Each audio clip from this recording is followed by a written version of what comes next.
Shalom, shalom à l'Éternel Jéhovah, notre Dieu, assis sur le trône, seul soit la gloire. Bienvenue à l'Institut biblique, l'aigle de la révélation. Si vous êtes serviteur de l'Éternel, vous avez besoin d'une école, d'un institut pour vous former, n'hésitez pas à me contacter. Écoutez ceci. Il est vrai que le Seigneur a donné différents types de ministères à différentes personnes et différents types d'opérations et différents types d'activités à chacun de ses serviteurs.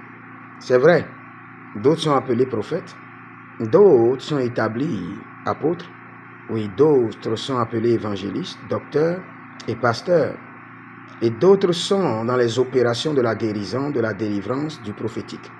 Mais écoutez ceci, j'aimerais parler spécifiquement à ceux qui sont dans le ministère de la délivrance, accidentellement. Je répète encore, ceux qui sont dans le ministère de la délivrance accidentellement, ou ceux qui se sont retrouvés dans le ministère de la délivrance accidentellement. Écoutez-moi très bien. Regardez les ministres de Dieu qui sont dans la délivrance. Ils n'ont jamais la paix, ils n'ont jamais le repos. Ils sont toujours tourmentés par des démons. Et la plupart d'eux, ils n'ont pas une église stable. Observez. La plupart d'eux n'ont pas une vie stable, une famille stable, une église stable. Donc si vous n'êtes pas appelé dans la délivrance, fuyez maintenant.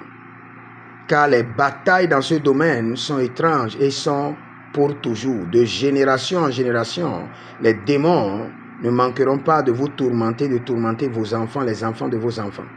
Parce que vous les avez tourmentés, surtout la reine des eaux, le royaume des eaux. Donc si vous êtes dans la délivrance accidentellement, démissionnez, focalisez-vous sur l'évangile, prêchez l'évangile et laissez le Seigneur faire le reste.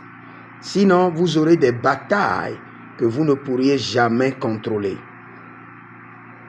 Maintenant, si vous êtes dans la délivrance, et c'est le Seigneur qui vous a établi, rassurez-vous de rentrer en connexion avec le Seigneur pour que le Seigneur vous révèle le secret ou l'alliance ou le renouvellement de l'alliance par laquelle vous pouvez maintenir la victoire sur ces démons qui s'élèveront contre vous et vos enfants, même après la délivrance de génération en génération.